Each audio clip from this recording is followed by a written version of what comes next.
Muy buenas, ¿cómo estás? Hoy es el primer episodio del nuevo podcast que vamos a iniciar. Yo me llamo Miguel Ángel, soy graduado en Ciencias de la Actividad Física y el Deporte, entrenador personal y gestor de los centros Mike Egea. Hoy vamos a hablar sobre el cáncer aplicado al ejercicio, qué aplicaciones puede tener y cómo pues puede ayudarte tanto como para prevenirlo como para tratar de mejorar un poco los síntomas en caso de que ya padezcas esta enfermedad. Hoy con nosotros está Cristian Rego, que es... Muy buenas.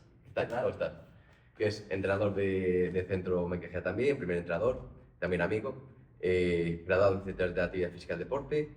Recientemente ha hecho un trabajo de final de grado espectacular en el que habla sobre oncología y hoy nos va a contar un poco cómo ha sido su trabajo, qué ha descubierto y cómo cree que puede afectar tanto el ejercicio como la nutrición como una vida un poco más saludable en la oncología. ¿Qué tal, Cristian? Muy bien, la verdad es que un poco nervioso por el día de hoy. Este va a ser el primero de unos cuantos podcasts que ya tienes ahí programados, ¿no? Y para mí es un honor pues estar hoy aquí presente y poder hablaros de una cosa que pues para mí es importante porque es un trabajo al que le he dedicado mucho tiempo y cariño y que al final pues creo que va a salir una cosa bonita y que puede ayudar a mucha gente, ¿vale? Entonces, poco más que contaros, soy graduado también, trabajo en Mike Egea, soy entrenador personal y deseando empezar aquí con la entrevista. Bueno, pues vamos allá. Además, esto creo que es importante destacarlo. Además de ser entrenador personal, también es entrenador de powerlifting, que para los que no lo conozcáis es un deporte de fuerza. Y pues ha hecho también que una chica que se llama Zoraida, desde aquí te saludamos, que sea campeona del mundo, que no es poco. Así que enhorabuena a los dos por vuestro trabajo, para que veáis que Cristian entiende la fuerza hasta el nivel, pues desde el más básico hasta el extremo, que creo que es muy importante saberlo. Bueno, y hoy vamos a hablar sobre este tema, del cáncer que tanto afecta en esta sociedad y a todo el mundo y cómo podemos tratar de mejorar síntomas, solucionarlo, pues ojalá, pero bueno. Entonces, pues vamos a empezar con primero saber qué es el cáncer, Cristian. Sí. Bueno, yo creo que de forma más sencilla, para que todo el mundo lo entienda, es básicamente una célula de nuestro cuerpo, una o varias en realidad, que decide estacionarse y proliferar o reproducirse de forma exacerbada, ¿no?, en nuestro cuerpo, llegando a crear masas que producen problemas en órganos, se pueden realmente colocar en otros lugares, ¿no?, que no son en órganos, pero bueno, al final es eso, es una masa que se dedica a alimentarse de alrededor, a crecer, a crear mutaciones en ella, es decir, al principio, en una fase un poquito más principal, pues esas mutaciones son un poco más débiles, ¿no?, se les puede atacar de más formas, pero luego en base a que va creando pues más mutaciones, ¿no?, se va convirtiendo como en una máquina, un Navy SEAL de estos que dices, está entrenando y cada vez cargárselo va a ser más complicado siempre, ¿sabes? Va adquiriendo como características, ¿no?, o habilidades, si fuera una especie de videojuego. Pues esas habilidades al final pueden ser tener, pues, ¿cómo decirlo?, estar oculto en nuestro cuerpo, ¿no? Nuestro sistema no es capaz de eliminarlo. Nosotros tenemos unas células que son las apoptóticas, que se dedican a eliminar pues este tipo de células, porque al final el reciclaje celular es algo que ocurre naturalmente y es matar y volver a crear más células. Pero bueno, hay algunas que se quedan, que son esas, que deciden reproducirse ahí hasta niveles exacerbados y bueno, eso en primera instancia no es malo, pero la parte más complicada al final siempre es la metástasis, que es cuando deciden migrar, ¿no? Es cuando pues esas pequeñas partes empiezan a crear una especie de vaso, ¿cómo llamarlo? Crean vasación por los tejidos de alrededor de lo que viene siendo esa masa, ¿no? Haciendo pues se lleva toda la energía, ¿no? Se va llevando pues esos carbohidratos que le gustan tanto, va creando ese lactato que también le interesa tanto, ¿no? Y a mayores va empezando a soltarse, va empezando a ir a ver qué encuentra, a ver si puede ir colonizando, se podría decir, ¿no?, colonizando ciertas zonas del cuerpo. Lo que pasa es que al final el cuerpo se tiene que dar un ambiente muy específico para que justo esa célula que migre, pues que le vaya bien, ¿sabes? Pero bueno, llega un momento en el que es como una especie de círculo que gira y que al final acaba ocurriendo y acaba siendo la principal causa de muerte de absolutamente todas las personas que tienen cáncer al final. Cuando ya llegamos al punto de metástasis, que llega a ser como una bola que el cuerpo ya no puede parar, porque inicialmente no la podía controlar, y cuando ya va al torrente sanguíneo, pues como que ya se complica todo más. Empieza a ser más complicado. De todas formas, hay algunos que pueden ser más controlados, algunos cánceres, ¿no? Yo creo que en el futuro acabarán siendo como una enfermedad cualquiera, cronificado, Ojalá. y que al final se pueda seguir viviendo de forma normal, ¿no? Y nos has hablado de que bueno, cuando se genera esa metástasis, que bueno, van por el torrente sanguíneo y consumen los hidratos de carbono, ¿verdad? Glucógeno, consumen, generan lactato. Cuéntanos estos temas, el metabolismo del cáncer, cómo funciona y cómo afecta a las personas y cómo puede esto tener quizás pues, una relación con, bueno, no con una solución, sino con posibles formas de atacar este cáncer. Vale, primero de todo, bueno, debemos entender un poquito cómo podrían ser un poco las causas, ¿no?, por las que se puede llegar a producir. Hay que decir que son muchas las causas, no hay nada específico, porque nos encontramos a deportistas súper buenos que acaban teniéndolo, a gente que está, pues, son drogadictos y no lo tienen. Bueno, a lo mejor es que no se miran realmente, ¿sabes? A lo mejor es falta de evidencia, no otra cosa. Pero bueno, en sí, pues hay como una especie de marcadores, ¿no?, como puede ser la alimentación, el sedentarismo, el moverse.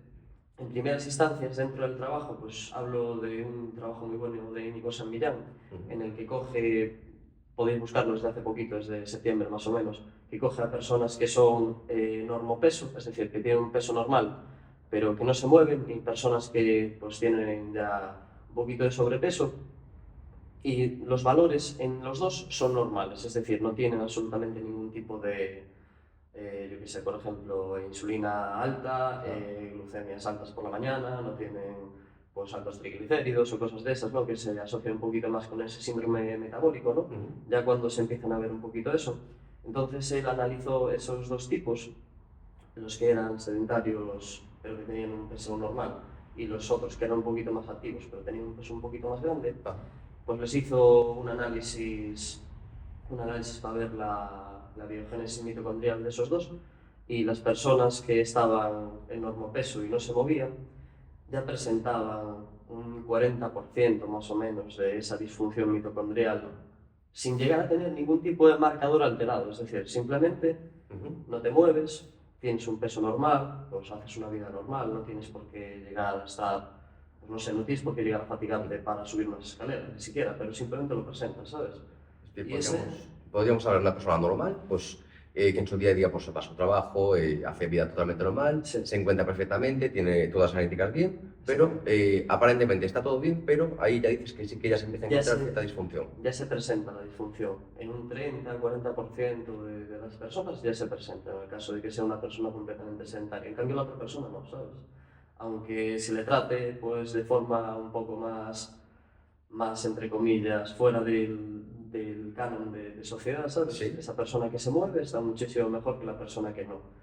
Que independientemente, que sí que es cierto que tener pues, sobrepeso es un grado también en esto, ¿vale? Hay un artículo muy bueno que es la obesidad es la llama que, bueno, la gasolina que alimenta el fuego del cáncer, ¿sabes? O algo así. Y también hablan un poco de eso. Porque al final no tanto la grasa que somos capaces de ver, sino más la grasa pues, visceral, ¿no? La que está ahí por dentro de nuestros órganos, pues eso crea como una especie de hipoxia, que es que falta el oxígeno, no llega. Entonces, ese estado hipóxico es justo lo que le gusta mucho a ese tipo de células cancerosas, ¿sabes? Es justo un ambiente que se da para que se produzca la carcinogénesis, que es esa reproducción de células que se encuentran pues, en un ambiente que les gusta, ¿no? Entonces, partiendo un poco a lo de antes, hay que moverse porque ya las personas que están normal ya les pasa, y luego hay otros factores también muy importantes con respecto a eso que a mí me parecen brutales porque no se tienen en cuenta, se siguen sin tener en cuenta en la sociedad, porque aún a día de hoy está mal visto que la gente vaya al psicólogo o decida, yo qué sé, si te encuentras mal, no ir. Porque el estrés que sufrimos en el día a día, que quizás no lo hagamos tan importante, realmente pues produce una cascada hormonal muy mala, que en caso de cronificarse, al final va a acabar afectando justo a que si tienes las condiciones idóneas, pasa. Incluso aunque hagas ejercicio, me refiero, hay gente deportista, sí que es cierto que, yo que sé, que pueden estar sujetos a muchísima presión, a un estrés constante, el cuerpo al final acaba reaccionando, ¿sabes? Cronificando pues ese sistema nervioso simpático, con esos corticoides no, con esa cortisona súper alta ahí, y acaba produciendo ese tipo de cosas. Entonces, llamamiento a la parte de la mente y del estrés, hay que aprender y hay que intentar trabajarlo porque no se sabe mucho sobre eso, la verdad. Yo creo que quizás también lo que nos pasa es que nosotros pues, al final somos animales que llevamos muchos años viviendo en la Tierra y antiguamente teníamos el estrés que era que, oye, nos van a cazar, nos van a matar, vamos a morirnos, teníamos un pico de estrés, se pasaba y ya está. Justo, sí. Y se iba y no había más estrés. El estrés funcionaba pues para, oye, ponte alerta que te van a matar y te ponías a correr y bueno, y sobrevivías. Pero ahora estamos sometidos a un nivel de estrés continuo, constante, todo el día, las 24 horas, ya sea por el trabajo, la familia, cualquier tipo de obligación que tenemos 24/7. Estamos todo el día conectados. Siempre tenemos algo en la cabeza, va todo muy rápido y no llegamos. Y estamos todo el día aquí. Y yo creo que quizás eso sí que es lo que nos genere ese estrés continuo, que lo cronifique y que haga que el nivel de cortisol se mantenga alto durante todo el día. Sí, así es. Sin duda alguna, ¿eh? Al final Ahí tenemos un problema complicado de solucionar. queremos vivir muy rápido o queremos ir demasiado rápido para lo que realmente hay que ir. Y en verdad es como una bola. La sociedad al final nos lleva por ese tema y al final acaba siendo un problema porque ya se va viendo y cada vez va a ser peor, que la bola va a ir aumentando. Ya dicen estudios que de 1 de cada 3 personas de aquí a 20 años acabará teniendo cáncer. Entonces, justo si intentamos pues, trabajar un poquito esos factores que pueden ser lo que lo provoquen, ya te digo, sedentarismo, obesidad, la parte del estrés, que a mí me parece súper importante, de hecho es de las que más, porque es la que no se trabaja, porque sí que es cierto que en mayor o menor medida la gente decide ir a entrenar, decide intentar comer bien, pues realiza un poco ese esfuerzo que es complejo, pero realmente la única parte que no se llega a tocar acaba siendo esa parte mental, que acaba que no duermas bien, que estés estresado, que el ojo te esté así todo el día, ¿sabes? Ya, al final, entonces es complicado. Yo creo que al final es como todo, siempre al final pues es un poco multifactorial, puede ser pues, el estrés, la falta de sueño, que también va relacionada, no moverte, comer mal, al final, bueno, pues al final somos un conjunto de cosas y a veces quizás queremos buscar una solución concreta y una solución concreta pues no la hay, sino que son una suma de muchas partes las que pues, te van a hacer mejorar y encontrarte mejor. Así es. Y bueno, todos estos aspectos, ¿cómo crees que le afecta a la sociedad este problema que tenemos, tanto bueno, de cáncer a nivel de salud? Y también algo que me parece muy interesante que mencionaste es la medicina que está enfocada a curar, pero tal vez habría que empezar a enfocarla también más en prevenir, porque está claro que es más fácil prevenir que curar. Así es. Así es, eso es una parte muy importante que ahora, bueno, en sí yo creo que viene dado un poco por las empresas. Al final, la empresa farmacéutica pues es una empresa, quiere ganar dinero. Y sí que es cierto que al final no les interesa tanto prevenir, porque prevenir no es tanto de su ámbito, entre comillas. Ellos se dedican a vender tratamientos o cosas que son un poquito más específicas para ciertas cosas e intentar aumentar un poquito esa bola. Y sí que es cierto que pues, lo que viene siendo esa parte más preventiva se ha ido perdiendo mucho. Tú vas al médico ya cuando estás mal, no vas... Es que se diferencia mucho, por ejemplo, la medicina china. El médico malo es el médico que no te da soluciones antes de estar enfermo, ¿sabes? Que no previene. Exactamente, es justo al revés. Y es una cosa que hay que empezar a ir cambiando, porque es que al final es que curar es mucho peor que prevenir, ¿sabes? O sea, a veces el problema llega a ser tan grande que a veces no tiene solución, es el problema, ¿no? Y nos va a tocar a todos tener que vivir eso. A mí ya me tocó vivirlo con mi madre, tocará al resto y al final es una putada, ¿sabes? A nadie le gusta eso, a todo el mundo le gusta llegar a viejo y si te moriste de viejo está genial, ¿sabes? Sí. Pero sí que es cierto que hay que hacer un poco de hincapié pues en que la sociedad decida un poco ponerse las pilas, en moverse, en comer un poco mejor, en no estar todo el rato al 100%, porque no hace falta estar al 100% siempre. Y es un error muy común ese. Ahora bien, solucionarlo es la parte compleja, es la parte en la que hay que seguir haciendo hincapié, hay que hacer más análisis, hay que hacer más estudios, hay que intentar buscar una manera de que eso se potencie a través de instituciones, por ejemplo, porque al final nuestra profesión es importante, pero sigue sin estar reconocida a nivel Cierto. a nivel como otras profesiones. Sí. Entonces, Y eso, y creo que es algo al final que es trabajo de todos.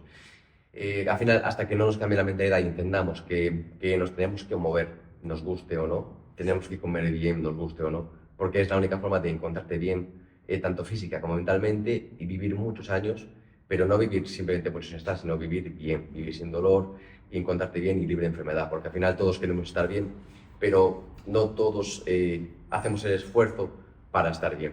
Entonces, hasta que eso no cae en la sociedad y no se entienda, no creo que se reconozca la profesión como tal, pero bueno, sí que es cierto que en estos últimos años creo que hay mucha más conciencia de esto, de que hay personas que dicen, bueno, quiero entrenar aunque no me guste, no me apetece, pero es que sé qué es lo que tengo que hacer y quiero estar bien. El otro día me dijo una chica que viene a entrenar, bueno, chica, ya tiene unos años, eh, puede ser nuestra abuela, dijo, yo es que quiero entrenar porque quiero estar bien, porque quiero estar fuerte y quiero valerme por mí misma. No quiero ser una carga para mis hijos, no quiero que tengan que cuidarme ni que tengan que estar bien de mí. Quiero mantener bien. Y a mí eso me encanta, que ver a una persona mayor con esa mentalidad es brutal. Y creo que deberíamos aprender mucho de personas como ella. poca gente piensa así, claro. Poca gente piensa así, pero bueno, ojalá cada vez sea más. Sí, tal cual. Pero yo creo que ya las redes sociales están haciendo un poquito hincapié en eso y la gente ya se da cuenta de que vivir los últimos 10 años de vida moviéndose o sin moverse, es decir, entrenar o sin entrenar, al final te van a ser esos 10 últimos años de calidad, haciendo lo que a ti te apetezca. Me refiero, pues, autorrealizándote. Simplemente, pues, que no te tienen que estar dando para ponerte unos calcetines, unos zapatos, ponerte la ropa, hacer la comida, que puedas seguir viviendo normal No hasta el depende final de los de nadie. meses, ¿sabes? Y sin dolor también, importante también. Y bueno, Cristian, una pregunta que te quería hacer es como, bueno, pues, ¿por qué decidiste ser entrenador? Porque al final, bueno, todos tenemos un leitmotiv, ¿no? Todos nos gusta algo y a veces pues nos cuadra que llegamos a eso y a veces pues lo decidimos y vamos a por ello. Sí. En tu caso creo que lo decidiste y fuiste a por ello. Y bueno, ¿por qué decidiste ser entrenador y cómo has llegado a este punto oncológico? ¿Qué pregunta? Pues la verdad es que yo al principio empecé estudiando informática. Y voy a empezar por ahí. Decidí estudiar informática y ya de aquella, justo en esa época, empezó el grandioso David Marchante a subir sus vídeos a YouTube sobre cómo entrenar y tal. Y yo justo había dejado de hacer judo y me había metido en la sala de pesas y había empezado y justo me había empezado a interesar. Junto a eso se juntó con el factor de que a mí no me gustaba trabajar sentado. Cuando estaba haciendo informática dije, no me puedo pasar 8 horas de mi vida sentado porque es que va a ser la muerte para mí. O sea, para mí eso iba a ser apoteósico.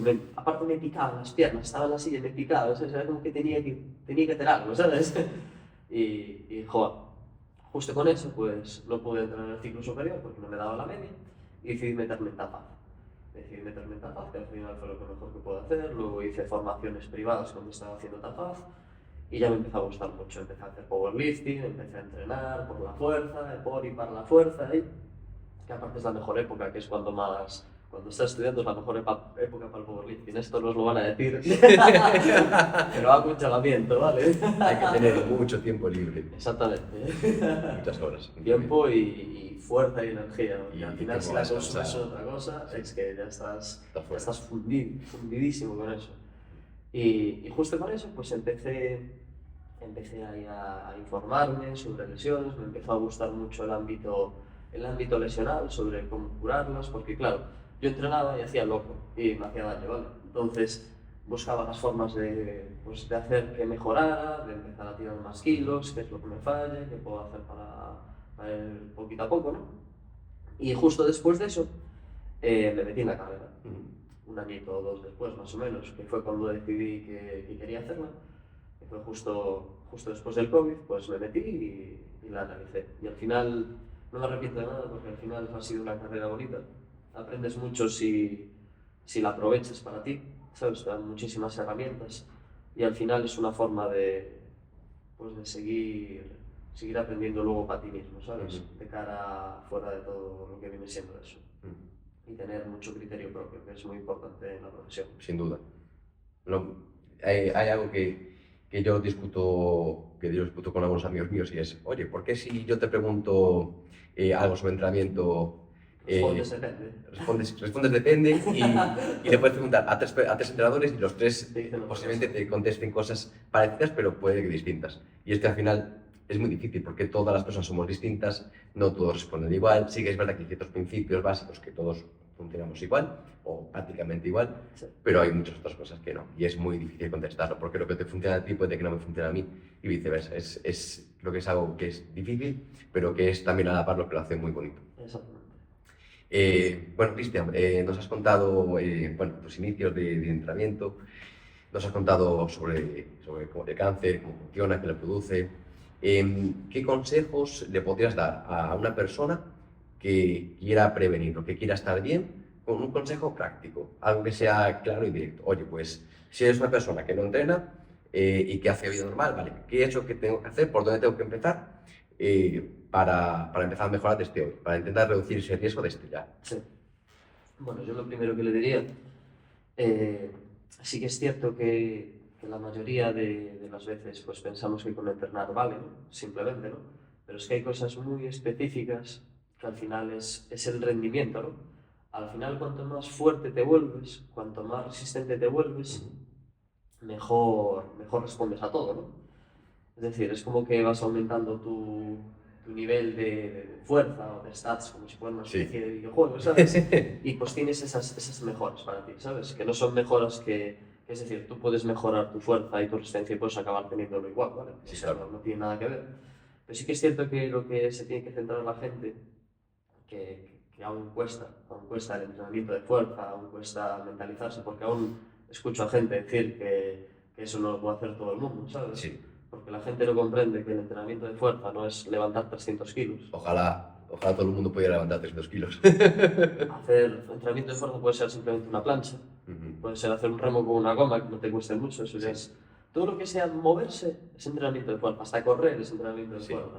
Entonces, partiendo un poco de la base de esa, hay que mejorar lo que son movimientos básicos que vas a poder realizar en el día a día, como puede ser sentarte, agacharte, empujar y tirar, que son los 4 básicos más grandes, e intentar potenciarlos. No tenéis, si nunca habéis ido a entrenar, no tenéis por qué utilizar cosas libres. Las máquinas valen perfectamente de sobra, va a poder realizar una progresión y avanzar con eso, o sea, no hace falta absolutamente nada más.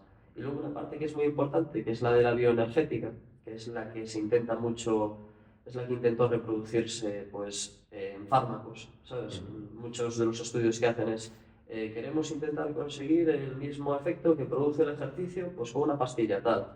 Pues queremos aumentar el consumo de oxígeno porque sabemos que pasa esto, que tienes menos riesgo, que aumentas la fuerza, también tienes menos riesgo, tal. Pues el objetivo al final, en esa bioenergética, es simplemente ser capaz de resistir más, sin más. Más resistente. Exactamente. Así que sí que es cierto que luego hay pues, ciertos tramos más específicos de trabajo para esa mitocondria, ¿sabes? Que al final es la que tiene esa disfunción y que es muy compleja si la gente no tiene fuerza. La mayoría de la gente que no tiene fuerza, por ejemplo en el tren inferior, si quiere hacer un trabajo de ese tipo, va a ser casi imposible. Porque no aguanta. Porque no aguanta. A poco que andes, ya automáticamente se te va a disparar esa respiración tan que me ahogo, que eso implica pues, esos centros ventilatorios, que lo que hace es que estás utilizando todo tu sistema glucolítico, que justo es el que le gusta a...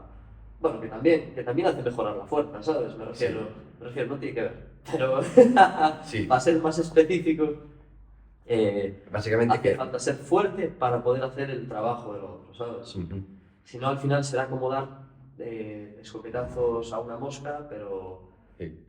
Matar moscas con cañonazos. Exactamente. Lo primero, tener fuerza. Exactamente. Ser fuerte, poder moverte mínimo con normalidad. Una vez estás muy fuerte, tratar de mejorar tu trabajo cardiovascular, por así decirlo. Así es. Trabajar, entiendo que en niveles bajitos, en zonas de quema de grasa, para mejorar esa función de la mitocondria, que empiece a oxidar un poco más las grasas y que sea menos función glucolítica, que es lo que le gusta al cáncer, ¿cierto? Así es. Entonces, punto número 1, fuerza. Cuando ya eres fuerte y te puedes mover, un trabajo un poco más de cardiovascular en frecuencias bajitas. Así es. Y ahí ya tendríamos esos 2 pilares que nos podrían ir ayudando poco a poco. Así es. Genial. Entiendo que sería lo mismo para una persona que ya tiene la enfermedad, que ya la padece. Sí, Entiendo que al final sería pues un poco más lo mismo, sino que en un caso se prevendría y en el caso de una persona que ya padece la enfermedad, depende en qué punto esté, al final pues tendrá que adaptar los niveles de fuerza que pueda hacer, pero tiene que entrenar fuerza, tiene que sí. pasar por ahí sí o sí, y después una vez sea capaz de tener una fuerza mínima para tolerar el siguiente trabajo, mantener el otro trabajo Así y es. hacer los dos. Yo aquí haría hincapié en dos cosas, en dos formas en las que podría entrenar diferente una persona que tiene cáncer y a la que no. La que no lo tiene, se podría decir que puede ser más burdo entrenando, puede ser un poquito más bruto, ¿sabes? No tienes necesidad de cortarte entrenando. Pero, por ejemplo, la persona que tiene cáncer, el problema que tiene es que al final los tratamientos que se usan, quimioterapia, inmunoterapia y todo eso, producen tales fatigas y tales efectos secundarios que al final justo realizar un entrenamiento de precisión, ¿no? Un entrenamiento pues que sea lo justo y lo necesario para que sabes que con esto vas a mejorar. Justo la píldora exacta para que vayas a tener esa potencia un poquito más fuerte en las piernas, esa capacidad un poquito más oxidativa en las grasas y no pasarte, porque sabes que al final vas a tener que recuperarte de una cosa y te vas a tener que recuperar de la otra, tanto el entrenamiento como de la parte de los tratamientos más oncológicos. Y esa es un poquito más la diferencia, ¿sabes? Hay que ser un poquito más centrado en que eso no produzca más fatiga de la que debería, ¿no? Pero que siga mejorando, porque al final tiene que haber unos mínimos con el entrenamiento con los pacientes oncológicos. Y en cambio las otras personas, pues ya te digo, un poquito más bueno, se puede hacer un poquito más el loco. Caña. Caña, exacto. Leña al mono, ¿eh? Leña al mono. Y si, bueno, y si lo padeces y estás en forma, pues caña también. Entiendo que al final hay personas que entrenan muy duro, que padecen esta enfermedad, entrenan durísimo, Sí. porque ya tienen una forma física muy buena. Y al final está ese factor que comentas, que está pues trabajo de inmunoterapia, bueno, todos los tratamientos que hay que hacer, pues al final hacen que estés muy cansado. Porque habrá que jugar un poquito con todos estos puntos, pues para que te puedas recuperar y sacarle rendimiento a todo. Y que puedas seguir haciendo tu día a día y no parar cuando vas a entrar y descansar todo el día. Exactamente. Bueno, Cristian, entonces, para hacer una recapitulación general de todo, Sí. entendemos que, bueno, pues que el cáncer que son células que se mueren, que en un futuro pues, se hacen como más fuertes y van al torrente sanguíneo. Sí. O sea, no llegan a morir, siguen estando ahí. Lo que pasa es que deciden no morirse. Deciden no morirse, es verdad. Son no muertas. Células no muertas. Células no muertas. Las no como si fueran muertas. zombies. Zombies. Y bueno, llega un punto eso, que al final pues intentan colonizar otras partes del cuerpo y se alimentan principalmente pues, de glucógeno muscular y de lactato y no de las grasas. Y para solucionarlo, vamos a poner entre comillas, para tratar de mejorar estos factores que hacen que vaya peor, pues tenemos que tener ciertos niveles de fuerza y de resistencia cardiovascular para poder oxidar para poder oxidar grasas y mejorar la función mitocondrial. Y cuanto más nivel físico tengamos, mejor vamos a afrontar esta enfermedad, mejor nos vamos a recuperar y, bueno, y mejor vamos a poder sobrellevar en nuestro día a día. Lo cual no significa que sea ni mucho menos una cura, por supuesto que no, pero sí que, bueno, pues puede que haga que estés mejor en tu día a día y que si no lo tienes, pues que retrases o que elimines, bueno, o que nunca lo debes hacer. Es importante recalcar que el único freno que tenemos ante el alimento de lo que viene siendo el cáncer al final es nuestro músculo. Nuestro músculo es el único encargado, bueno, el resto de la bioenergética de nuestro cuerpo también, ¿no? Pero así el músculo es como el órgano más metabólico que podemos llegar a tener, es el que más demanda, el que más se usa, el que más se puede llegar a mejorar, ¿no? Que el resto de sistemas también mejor, ¿no? Con toda esa parte enzimática y todo eso, pero me refiero, el músculo realmente es el freno. Y hay una cosa muy importante y muy bonita que sacan en los estudios. Hay un montón de estudios sobre la gente que es más fuerte va a vivir más. Sí que es cierto que con el paso del tiempo, si una persona sedentaria va perdiendo esas fibras tipo 2, va a acabar siendo menos fuerte. Y con los tratamientos va a acabar, pues eso, siendo aún peor, ¿sabes? Entonces, aparte de ser un freno de todo lo que viene son los tratamientos, en el caso de que te cures y vas a acabar reventado, cansadísimo, es un freno ante esa fatiga. Y también a mayores, en estudios sacaron que pues, el entrenamiento, en sí el entrenamiento de HIIT, que también habría que adaptarlo, no tiene por qué ser exactamente HIIT, ¿vale? El HIIT es alta intensidad. Alta intensidad, exacto. Pues justo produce una señalización que hace que que nuestro cuerpo cree vasación, crea vasos sanguíneos que hacen que lleguen a las zonas. Entonces es una cosa que se usa mucho ahora, que es hacer un entrenamiento de HIIT antes justo de la quimioterapia o todo eso, porque al final hace que llegue a la zona, ¿sabes? El problema del cáncer es que crea una vasación que es mala, es decir, hace que cree hipoxia alrededor. Entonces no llegan las cosas bien, funcionan las cosas mal alrededor y todo eso. Y el ejercicio tiene la capacidad justo que cuando estás entrenando, pues creas, al final es una adaptación del ejercicio. Al final al cuerpo le interesa que las cosas lleguen mejor porque si no va a estar más reventado, ¿sabes? Sí. Entonces no queda más. Y lo que hace es que lleguen los tratamientos quimioterápicos mejor, hacen más efecto. Y una cosa importante es que también los efectos secundarios que producen los tratamientos, como puede ser esa fatiga, todo eso, ese malestar hace que sean menores. Entonces, la gente que entrena tiene más probabilidades de sobrevivir, más que nada, porque tiene probabilidades a que no deje el tratamiento antes. ¿Sabes? Es decir, que complete pues, los X ciclos que le tocan de quimioterapia sin morirse de efectos secundarios, ¿sabes? Entonces, ahí también hay una parte súper importante del ejercicio, pues de cara a afrontar la enfermedad, ¿sabes? No solo sentirte bien y fuerte, sino que sabes que vas a potenciar lo que vienen siendo los tratamientos.